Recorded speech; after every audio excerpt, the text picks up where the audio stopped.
চলতি বছরের HSC batch যেন অভিভাবকহীন একটি ব্যাচ।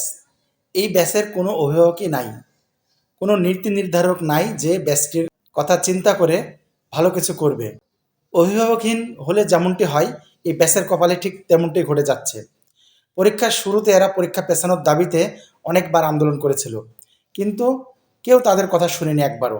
মাত্র 14 মাস পরে তাদের পরীক্ষার আয়োজন করা হয়েছিল। অবশেষে বন্যার কারণে সেই পরীক্ষা তো পেছাতেই হলো, কিন্তু শুধুমাত্র সিলেট শিক্ষা বোর্ড বাদে বাকি বোর্ডগুলোর পরীক্ষা আয়োজন করা হলো। অবশেষে বৈষম্য বিরোধী আন্দোলনের কারণে পরীক্ষার মাঝপথে গিয়েই বাকি পরীক্ষাগুলো স্থগিত করতে বাধ্য হলো শিক্ষা বোর্ড। পরবর্তীতে ছাত্র আন্দোলনের কারণে সকল পরীক্ষাগুলো বাতিল ঘোষণা করা হলো, কিন্তু এখন পর্যন্ত এই পরীক্ষার রেজাল্ট প্রস্তুত করতে হিমশিম খাচ্ছে শিক্ষা বোর্ডগুলো। কোনো যেন অভিভাবকই নাই, এই শিক্ষার্থীদের কথা শোনার মতন যেন কেউই নাই। কেউ তাদের কথাগুলো মনোযোগ দিয়ে শুনছে না। আসলে শিক্ষার্থীরা কি চায়, কীভাবে তাদের এই জটিল সমস্যা সমাধানের উপায় বের করা যায়, এভাবে কেউ যেন ভাবছে না। সকলেই অবহেলার চোখেই দেখছে 2024 সালের এইচএসসি ব্যাচকে। পরীক্ষা বাতিল হওয়ার 40 দিনের মধ্যে পরীক্ষার রেজাল্ট প্রকাশ করার কথা থাকলেও কেন জানি এখন পর্যন্ত পরীক্ষার রেজাল্ট প্রস্তুতের পদ্ধতি নির্ধারণ করতে পারেনি। যেভাবেই পরীক্ষার ফলাফল প্রস্তুত করা হোক না কেন, শিক্ষার্থীরা বৈষম্যের শিকার হতে যাচ্ছে। কারণ সকল বোর্ডের পরীক্ষাগুলো সমানভাবে নেওয়া হয়নি, সকল বোর্ডের পরীক্ষাগুলো একসঙ্গে নেওয়া হয়নি।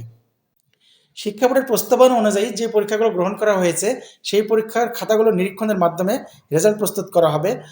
আর যেই পরীক্ষাগুলো গ্রহণ করা সম্ভব হয়নি, অর্থাৎ বাতিল হয়েছে, সেই পরীক্ষাগুলো এসএসসির সাবজেক্ট ম্যাপিংয়ের মাধ্যমে রেজাল্ট প্রস্তুত করা হবে। কিন্তু দেখা গেছে অনেক শিক্ষার্থীর এসএসসিতে যে বিষয়গুলো ছিল সেগুলো এইচএসসিতে নেই। সেই বিষয়গুলো কীভাবে সাবজেক্ট ম্যাপিং করবে?